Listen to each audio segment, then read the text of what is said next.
was mentioned that all the products that we have today, a lot of them trace back to things that were done first by Apple and a few other companies. And I was kind of at a little spear front personal computers, but computers were built on parts that were called chips that were based on transistors. Everything we have today that makes our life digitally better is based on transistors. When I was a young kid, you could make one transistor. And now for the same price, you could make 10 billion transistors. A transistor is an electronic neuron. That's why our products get smarter and smarter. And it was just starting because the inventor of the transistor, who got the Nobel Prize for it, moved to Mountain View, California, in the heart of Silicon Valley, and started a company to produce products, to make money. And his company didn't quite succeed at a very difficult product, but the engineers spun out. It was called a spin-out. It was sort of a predecessor 40 years earlier to what we now call young entrepreneurs. But they would spin out a new company, and that company would start making transistors. And they would spin out engineers, and another company would. Transistors, because of Moore's Law, were going to take over how we live our lives and what the products we use are like. It was going to happen, nobody knew it really, but because the seed, the early event in time, was in that one place, right there in Silicon Valley, the cities of Silicon Valley. That's why Silicon Valley grew up and became electronic. It was the growing industry of the time. You could go back to when making clothing inexpensive was done in Manchester, England, or some of the early steel factories in the United States were in Pittsburgh. Certain areas get responsible for certain economic growth at periods of time. We had a lot, because a lot of engineers were moving into Silicon Valley, was full of trees, as far as you could see. Orchards, prune orchards, apricot orchards, cherry orchards, as far as you could see. And but engineers were starting to move in. And in our little neighborhood, you had to ride your bike through orchards of trees, east, west, north, south. But about half the kids on my block had engineers as parents. And in those days, engineering meant you took little tiny parts that did almost nothing, much less than a light switch. And you had parts that if you put them together, that's how you made electronics. And the engineers would keep them in mayonnaise jars in the garage. So if they got an idea, they had the talent to go out, do what's called soldering, hook the parts together, and test out an idea or make something fun or interesting or whatever.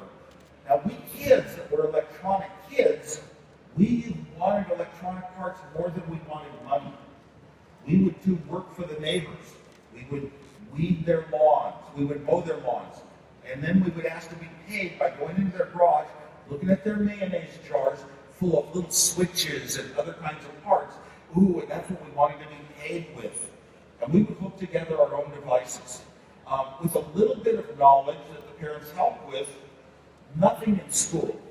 We learned enough electronics to make small projects all on our own as kids. Early core values, the things you did on your own without needing parents to support you, the things you were independent at, often drive your direction in life. It's part of that wanting that I was talking about, what you want to do. My father was an electrical engineer, but he never forced his values on us children. He never said, here is where you should go to school. Here's what you should do in life. Here's how. None of that. He would just point out alternatives and let you choose. And of course, you try to choose to be a good person. He was insistent on one thing, honesty and ethics. So my father was an engineer, and at a certain point in time, I was doing outstanding projects, winning science fairs with projects that had hundreds of parts called transistors that nobody else had access to. And I built machines that could play tic-tac-toe and not lose, and add numbers computer style, zeros and ones. I loved this. I never thought it would ever be a job in my life or in the world, but I just loved doing it, and I knew that was going to be my passion for life. I told my father I'd be an electrical engineer like he, but I also wanted to be a 5th grade teacher. That's like 10 or 11-year-old children. Because my teachers had meant so much to me. School was so good to me. I was winning all the math awards, and I was the bright student and all So I had two goals in my life, to be an engineer and to be a teacher. Later on, somehow we had no books that could teach you how computers were made, how computers were designed. Computers were often faraway places. The military, the big companies, the people with money and power, they weren't in the nice homes that, we had televisions now. Televisions were very expensive, but this was something beautiful that made life better. And we had washing machines that would wash our clothes so we didn't have to do it by hand. And I thought, I want to be part of this. I want to be an engineer that makes products that make life easy and give us more free time. My father said if we do a good job and build enough these nice things to take care of things that we used to build by hand, that we humans might only have to work 4 days a week instead of 5 days a week. Didn't work out that way. That was a long time ago when only one person in the family had to work, and you had your home, you had your clothing, you had your schooling, you had your movies, you had food, everything you needed, and vacations and everything. That was some time ago. Times have changed. Now in Silicon Valley, two people have to work full-time stressful jobs to make a go of it. But I discovered a manual that sort of described the inner structure of a computer. And then I said, I wonder, from my early elementary school projects when I was 10 years old, wow, I learned how to make these little transistors make decisions like light switches. Could I draw on paper a design of a computer? I didn't have anyone helping me, teaching me anything. I just wanted to do it. And it took many, many months the first time, and I got what I thought was a complete design. And Silicon Valley was moving. Vacuum tubes that I built my ham radio out of had changed into transistors, were now changing into chips. And the acceleration of what digital could do was increasing. I bought chip manuals. That's like buying manuals of the lumber of computers. And I sat down on paper and tried to use the newest pieces of the newest chips, the newest lumber to make a computer.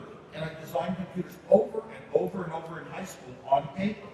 I could never afford one chip to make a computer. A chip back then cost what would today be maybe $1,000. No human could afford chips, but the military could, or big companies could. And I taught myself to design computers, and I played a game. I didn't want to just know I designed a computer, and I could tell people I designed a computer. I kept playing the game to design it better and better and think of tricks in my head, ways of using the lumber, and other ways that had never been in any books or taught. Ways to save me parts, do things with the minimum parts against the most result. Very, very difficult to do things differently the first time. And I built I got to where I was designing computers with fewer chips than the companies that were making them. I designed all the computers that were coming out of Hewlett-Packard and Varian and Digital Equipment and Data General. A bunch of old companies. This is back, in the late 60s. I told my father, I am someday going to own a 4K computer because a 4K computer is enough to type programs in and solve problems, like math problems, engineering problems, puzzles, crossword puzzles, whatever. And my father said, a 4K computer costs as much as a house. And I was stunned. And I said, I'll live in an apartment. That was the want. That was the motivation. I was going to have my own computer someday, somehow. And I could only occasionally get to where I could see a computer and touch it. Eventually, I had a job to earn money for my third year of college. And an executive got me some chips to build a computer of my own design. I called it the cream soda computer because we drank cream soda while we built it. And that's when I met Steve Jobs. Shortly after that time, I had interesting years in college. That's where you're independent thinking. You're young, your mind, you have the greatest independence, the greatest thinking energies, and the greatest physical energies to stay up working on projects late at night. And I went off to my third year of college, and after that, I got a job designing the hottest product of the day, the Hewlett-Packard scientific calculators.